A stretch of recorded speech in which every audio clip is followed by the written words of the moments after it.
Poliisi mu ggwanga Uganda evuddewo n'erookera bulabuna Uganda bonna okwewala okukozesa bendera ya Uganda mu bifo ebimenya amateeka awamu n'okugoberera obulungi amateeka agalungamya mu kukozesa bendera mu Uganda. Okusinziira ku muwogozi wa poliisi mu ggwanga Uganda Lusooke Kituuma ngayogerako eri bannamawulire olunaku olwaleero ategeezezza nti kikyamu bannayuganda okukozesa bendera ya Uganda mu bifo ebimenya amateeka nga naye ebiseera ebisinga abamu bazirika wabweru enkuba n'ezikuba ekyo kyagamba kino kiba kimenya etteeka.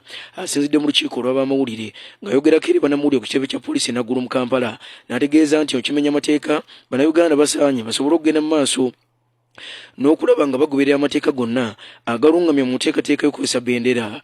Bino bijjidde mu biseera nga bannakibiina kya NUP okwetooloola ebitundu byonna mu ggwanga mu nteekateeka z'okunoonya akalulu abasinga bwe bati bakutte nnyo bendera ya Uganda n'ekiruubirirwa eky'okugenda mu maaso n'okulaba nga balaga omwoyo gwa Uganda. Kyokka okusinziira ku poliisi egamba nti bangi ku bannakibiina kya NUP bagiyambisiza bubi, omuli abagenda baziteeka ku mmotoka waggulu, abagenda baziteeka ku bikondo by'amasannyalaze, abagenda baziteeka mu bizinensi zaabwe, kyokka nga bano tebasobodde kuzikwata bulungi ng'amateeka bwe galagira. Abantu kirungi ne baagala fulaga yaabwe naye ate mu kujagala saate si kirungi kugityobola. Kati waliwo ababadde bagiwanika ne waggulu ku muti gw'amasannyalaze kyekifaananyi nnyo ku mitimbagano. Kyetusaba abantu fulaga mugiwe ekitiibwa kubanga fulaga ya ggwanga ereflectinga kinene nnyo ku image y'eggwanga.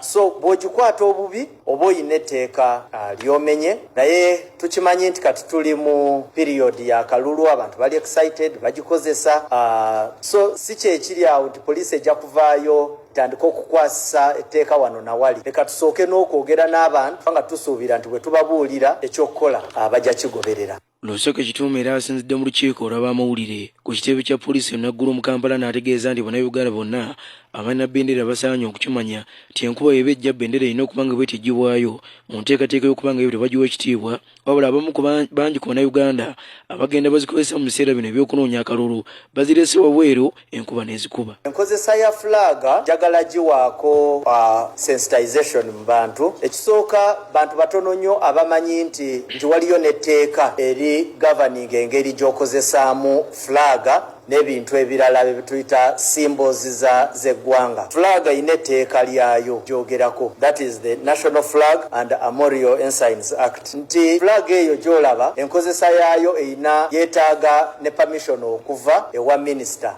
Minister we bagamba minister mu act eyo babategeeza minister wa Justice and Constitutional Affairs.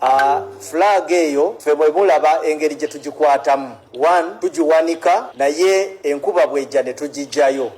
Abakulu okuva mu kibiina ekiyitibwa ekya-NUP olwaleero bavuddewo mu butongole ne balyoka bagumbula akakiiko akatwala ensonga z'ebyokulonda mu ggwanga aka Electoral Commission nga balumiriza nti bano kagenze bwe katyo kajja abantu baabwe kati baweza 7 abaakawandulwa mu lwokaano okuvuganya ku bifo ebyenjawulo nga keekwasa nti bano tebalina mpapula za buyigirize. Ng'ayogerako eri bannamawulire olunaku olwaleero ku kitebe ky'ekibiina kya-NUP Makerere Kavule, omwogezi w'ekibiina kya-NUP Joel Ssenyonyi agamba nti akakiiko ak'ebyokulonda kagenze kalwanyisa ekibiina kya-NUP era ng'abantu bangi abagenzi baggibwayo nga n'abaddeyo akajja asembeyo okuba nga batagibwa mu lwokaano y'oli yali yaweebwa kkaadi y'ekibiina kya-NUP okuvuganya kifo ky'omubaka omukyala mu disitulikiti y'Ensingiro. Mulimba ekyo singa kyali bwe kityo mwali badde mukigoba wali mu ntandikwa kuba bano bantu 10 bokka, si bantu 100, bantu 10 bokka. N'ogamba nti temwasobola kiritekitinga wali muba mulimba mufunye just lwekwaso okujja abantu bano mu lwokaano kubanga beesimbye ku bano. Ekyo mwakitandika ddi akakiiko k'ebyokulonda tetukirabangako. Nebaga nti awaneewo ogamba nti wammwe tetukumanyiiwo n'okubadde abazadde be weebali ebijja by'abajjajja weebiri naye nebaga nti afe wano tetukumanyiiwo katukugire ddala mu lukalala lw'abalonzi. Bwe twakizuula nti erinnya lye limu n'olunaku lwe baazaalibwa lwe lumu kubanga ono okusinziira ku ffe ne bye twakanoonyereza muntu omu, naye ate byabaka maye agamba abantu babiri bafaananya erinnya bafaananya olunaku lwennyini lwe baazaalibwa n'omwaka naye babasuula mu polling stations ez'enjawulo. Omulabirizi oba obulabirizi bwa